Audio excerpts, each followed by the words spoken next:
If you think that you might be or that you are emotionally repressed, you're not alone. Most people are. And the ones who aren't, they're just better at repressing their emotions than you are. Emotional repression happens when you have emotions that are not being processed because they're not being dealt with, and it's also unconscious, which is different than emotional suppression. Emotional suppression is consciously saying to yourself, okay, I don't want to deal with this uncomfortable emotion, so I'm gonna consciously push it aside. Whereas the emotional repression is something that is unconscious.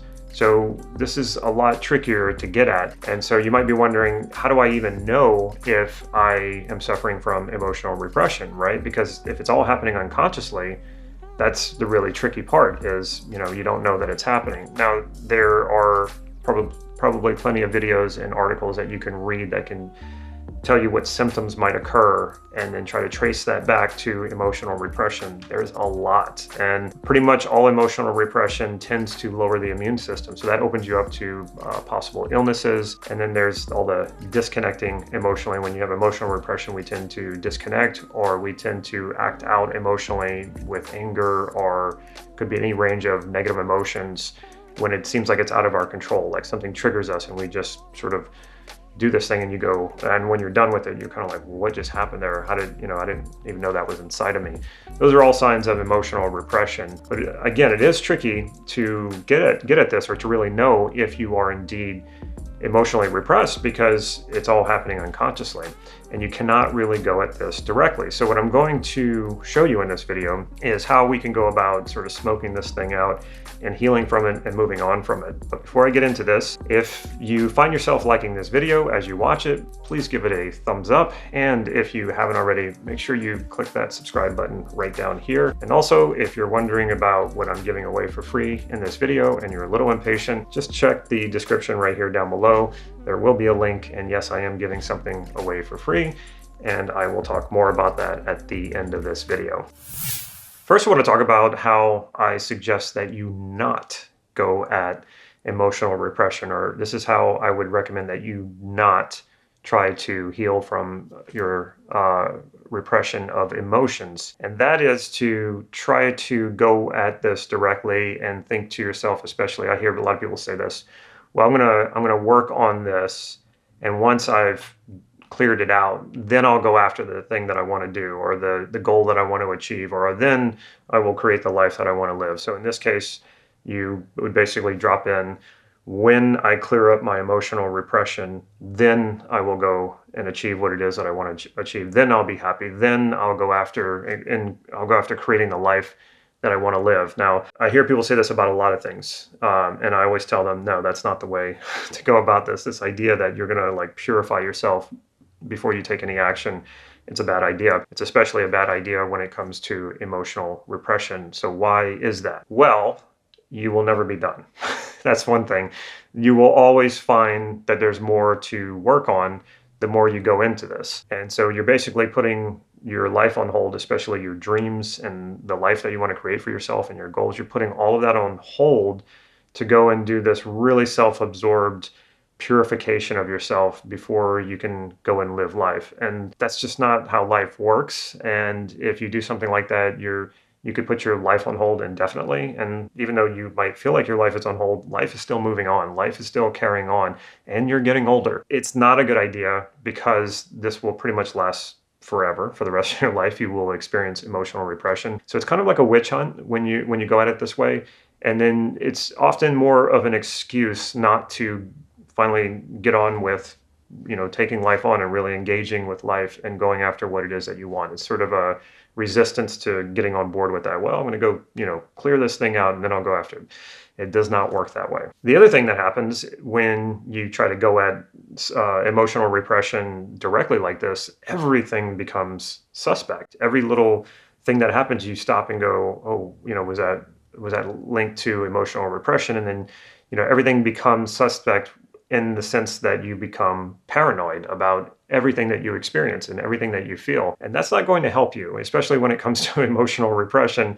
Adding paranoia to the mix, or adding this, everything is possibly suspect, is only going to make things worse. You need to get on with your life. You need to live your life. You need to go for your dreams. You need to be doing what it is that you want. And this is really the greatest place to then tackle emotional repression. It's actually the opposite. I know this might seem counterintuitive for everyone because you might be saying, well, I'm dealing with this thing, and how can I go and tackle life, engage in life, and create my dreams when I'm suffering from emotional repression? Well, that's exactly how you're going to know. This is exactly how you're going to identify that emotional repression, because inevitably, as you try to take a step forward and something gets in your way, well, now you have a sense of what the obstacle is. Before you took that step, you didn't. You just had, maybe some feelings and some things you knew you needed to take care of, but you can't find it because it's all unconscious.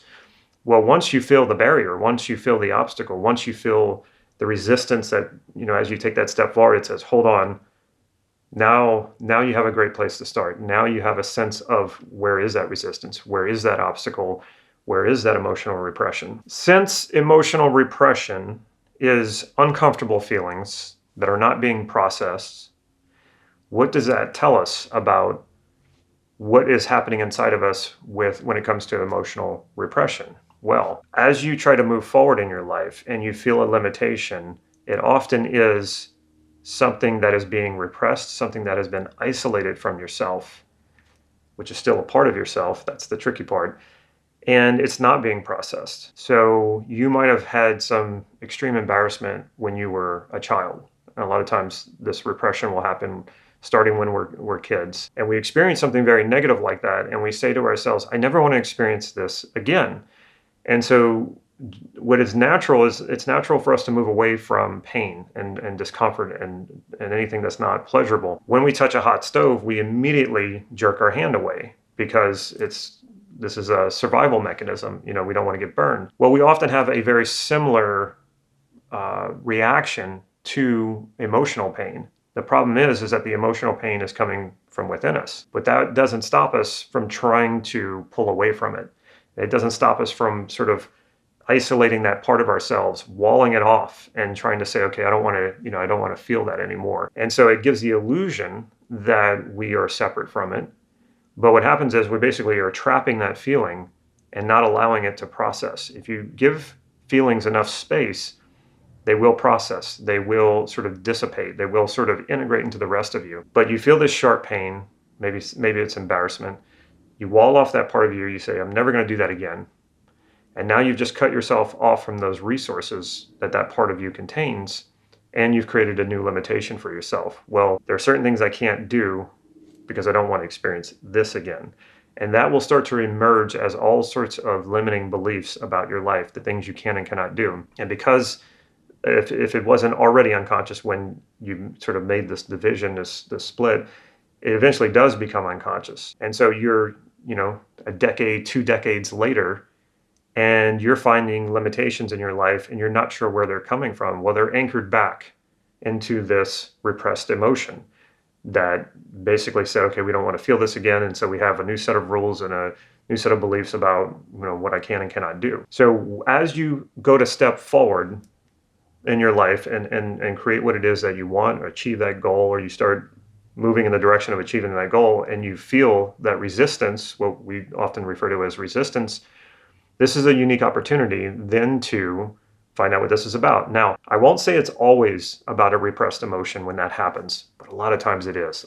Almost all the time it is. So when you feel that resistance, know that this is an opportunity to take care of that repression, to finally deal with this emotion, to finally allow it to process so that you can move on with your life and feel much better doing it. So what we do in NLP is we feel that and then we go, okay, I'm not going to push against the resistance. I'm not going to try to push it away. That's what I've been doing my whole life, or ever since this was created.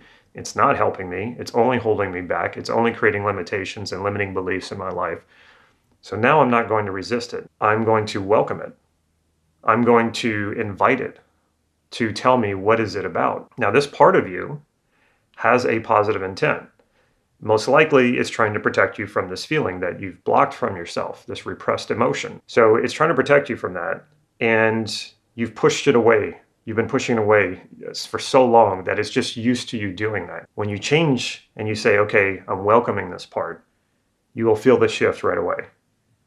And then you ask the part, and I have a dialogue with my parts, and I say, what is it you're wanting to do for me in a positive way? Everything has a positive intent. All behavior, all decisions, all choices at its core have a positive intent. Now, it doesn't mean that it always creates a good choice or a good decision. It doesn't mean that it's always good behavior either. It just means at its core is a positive intent. Resistance, all resistance has a positive intent. So I want to know what that is, because then I can work with it. Now, when you ask this part of you, what is your positive intent for me? What is your positive intent for resisting whatever it is that I want to do? It will likely come out stated in the negative. Like, I don't want you to be embarrassed. I don't want you to be disappointed. I don't want you to fail. Okay, we've got a piece of the positive intent. We got a clue here, but it's not stated in the positive. So it's not quite a positive intent yet. So you go to that part and you say, okay, if you don't want me to fail, what do you want from me instead? Now, that answer might seem very obvious, but it's not always. You want to really listen to that part and hear what it says. And just the fact that you're having a discussion with this part is a huge step forward too. If it's about embarrassment and the part says, I don't want you to be embarrassed, go to that part and say, well, what do you want me to be instead? If the part doesn't want you to fail or be disappointed, again, you just say, okay, well, what do you want instead? So if it's stated in the negative, you need to get it shifted to be stated in the positive. And once that part tells you, and if you listen and you tune into this, it's interesting. I don't usually hear voices, but it's sort of like a knowing finally comes. And it's like kind of like a aha. You go, oh yeah, because what's happening is this unconscious thing, this repressed emotion, which is unconscious, is becoming conscious now. And so you're making huge steps forward as you do this. You get it stated in the positive, and then you chunk up a bit. Value solicitation. Okay, so you don't want me to fail. What do you want from me? And the part says, I want you to succeed. Okay, great. What would success do for me? And then, you'll get a value like happy or joy, something like that. If you don't want me to be embarrassed, what do you want from me instead? And it might pop right out with a value like, oh, I want you to be happy instead. Okay, wonderful. Like, you can really work with that. What part of you doesn't want you to be happy? Is there any part of you that disagrees with that? No, absolutely not. Is there any part of you that disagrees with you being successful? Absolutely not. So the last part of this is once you know what its positive intent is and you know what the higher value of that is, it becomes a lot easier to work with that part. And so you can go back to that part and say, hey, okay, would you be a part of this process? Whatever it is you're trying to do, whatever goal you're trying to achieve, whatever it is you're trying to create in your life, you go to that part and say, hey, here's what we're doing. Success works really well with what it is I'm working on right now, or happiness works really well with what it is I'm working on.